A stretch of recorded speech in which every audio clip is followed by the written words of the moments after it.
Kolkata doctor case में CJI का बड़ा आदेश। डॉक्टरों की सुरक्षा को लेकर बड़ा कदम। डॉक्टर्स की सुरक्षा पर नेशनल टास्क फोर्स बनाने जा रहे हैं। कोलकाता केस में डॉक्टर बिटिया के लिए इंसाफ की मांग सड़कों पर तो की ही जा रही है। अब ये मामला सुप्रीम कोर्ट तक पहुंच चुका है। सुप्रीम कोर्ट में सीजेआई चंद्रचूड़ के पास पहुंची 3 पत्र याचिकाओं पर अब एक्शन हो गया है, क्योंकि सुप्रीम कोर्ट में सीजेआई चंद्रचूड़ की अगुवाई वाली 3 जजों की बेंच ने इस केस में स्वतः संज्ञान यानी सुओ मोटो लिया है।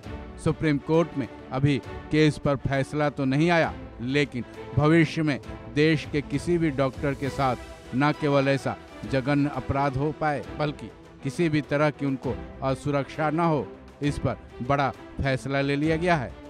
सीजेआई चंद्रचूड़ ने इस मामले में बड़ा फैसला लेते हुए साफ कर दिया है कि डॉक्टरों की सुरक्षा के लिए वो नेशनल टास्क फोर्स बनाने जा रहे हैं।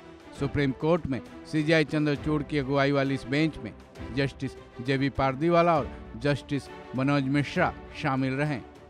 इसके साथ ही सीजेआई चंद्रचूड़ की बेंच ने कई सवाल भी दागे, जिसमें सबसे बड़ा सवाल अस्पताल प्रबंधन को लेकर रहा। साथ ही सीजेआई ने कहा, देश भर के डॉक्टरों से आग्रह करते हैं कि वो काम पर लौट जाएं। हम उनकी सुरक्षा को सुनिश्चित करने के लिए यहाँ बैठे हैं। हम इस मामले को हाई कोर्ट के लिए नहीं छोड़ेंगे, क्योंकि ये राष्ट्रहित से जुड़ा एक बड़ा मामला है। डॉक्टरों की सुरक्षा का भरोसा दिलाते हुए सीजेआई ने कहा कि हम इस मामले के बाद पूरे देश के डॉक्टरों की सुरक्षा के लिए एक नेशनल टास्क फोर्स का गठन करने जा रहे हैं, जिसमें सभी डॉक्टरों की भागीदारी होगी। सीजेआई चंद्रचूड़ की इस फैसले से जाहिर है डॉक्टरों में न केवल कानून पर भरोसा बढ़ा होगा, बल्कि भविष्य की चिंता से भी वो मुक्त रहेंगे। गौरतलब है, सीजेआई को 3 पत्र याचिकाएं डाली गई थी, जिनमें से एक याचिका मोनिका सिंह ने भी डाली थी। चलिए जानते हैं उस याचिका में क्या मांग की गई थी, जिसके बारे में सुप्रीम कोर्ट के वकील सत्यम सिंह ने बताया। देखिए, हमारा उम्मीद, हम फोर्डा की तरफ से, federation of resident doctor association की तरफ से हमने इंटरवेंशन फाइल किया है। इसके पहले भी हमने डॉक्टर मोनिका सिंह की तरफ से फाइल किया था पिटीशन। हमारा उस पहले पिटीशन में भी यही डिमांड था, आज भी यही डिमांड है कि सेंट्रल फोर्स डिप्लॉयमेंट हो जब तक ये केस पेंडिंग है। क्योंकि आप सिर्फ ये सोचिए कि एक दिन पहले सीबीआई को केस ट्रांसफर होता है और दूसरे ही दिन अराजक तत्वों द्वारा जो है तोड़फोड़ कर दी जाती है, उनको डराया जा रहा है, धमकाया जा रहा है। और जहां तक अगर आप आरजीकर मेडिकल कॉलेज की अगर इतिहास को उठा करके देखें तो ये कोई पहली घटना नहीं है जो आरजीकर मेडिकल कॉलेज में हो रही है। तो मुझे लगता है कि ये ऐसा मामला है जिसमें पूरे देश में आक्रोश है।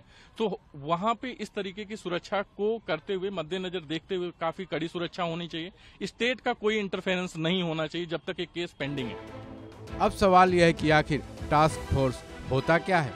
टास्क फोर्स एक तरह की अस्थायी टीम होती है, जिसको किसी भी ऑर्गेनाइजेशन के भीतर किसी खास चुनौती से निपटने या फिर किसी खास समस्या का समाधान करने के लिए बनाया जाता है। इसकी समय सीमा भी सीमित होती है, क्योंकि जब ये अपने काम को अंजाम दे देता है, उसके बाद इसको भंग कर दिया जाता है। ऐसे में ये कहना शायद गलत नहीं होगा कि सीजेआई ने नेशनल टास्क फोर्स के गठन की बात कर डॉक्टरों को भारी राहत दे दी है, लेकिन 31 साल की उस ट्रेनी महिला डॉक्टर को अभी भी इंसाफ का इंतजार है।